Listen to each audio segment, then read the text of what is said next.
Here's my top tip, number 9 for hypermobility. I hope you're enjoying this little series. My top tip is it's important, vitally important, to create safety when you're moving, when you're practicing movement. And what do I mean by safety? I mean a sense of safety in our own bodies. A sense of safety in what we're being asked to do is actually okay with us. Okay, now why is safety so important to me? It's probably, the number one reason that I was drawn to teaching breathwork, teaching relaxation, why they're the first 2 principles in my integral movement method. When you feel very unsafe in your own body, and many of us do who have hypermobility, we do feel that lack of safety. We feel that we have to brace and hold ourselves up in a certain way to create enough force to even get around and cope with daily activities. So a lot of us can feel unsafe physically in our own bodies. A lot of us can feel that heightened sensitivity, that anxiety about pain. Of course, pain is a huge factor of living with this condition. It's one of the first symptoms that often present itself with this condition. So you may have lived in pain for a long time.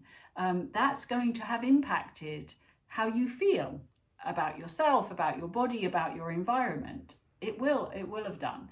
And that's okay. But what I think is vitally important is that I help people start to reconnect in a way that makes them feel safe.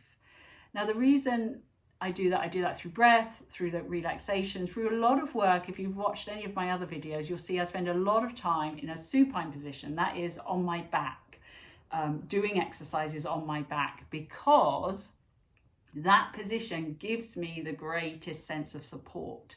A lot of my body is touching the ground. I feel the ground supporting me, and I can let my bones settle into the ground.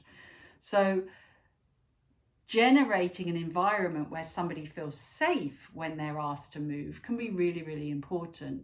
And I'm always surprised when people are given exercises that are starting off in standing exercises where you've only got 2 feet on the ground and not a big base of support. So if you're coming from a place of bracing and anxiety, I'm not sure that standing would be the right place to start.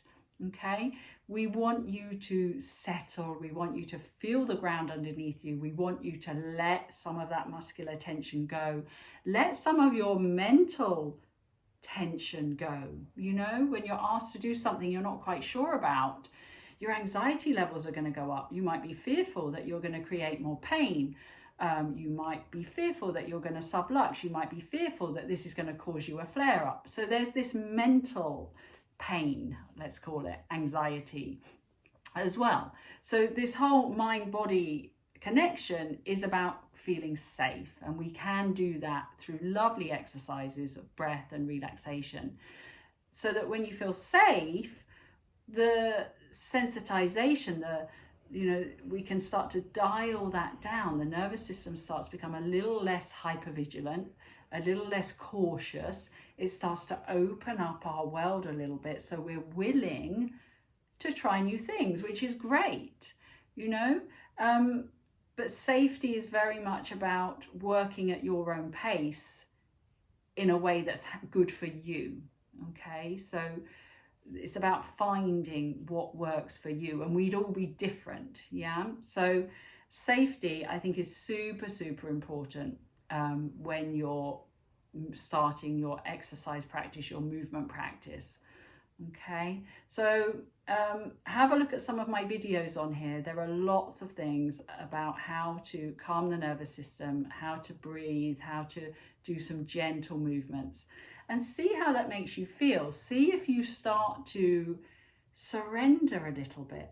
I was very much someone who held on very tightly, a lot of muscular tension, but the more I surrendered and started to let go, I was actually able to find more strength, more stability, because if something's held very, very tight, I'm not sure that it's that particularly stable. Okay, so I hope that was helpful.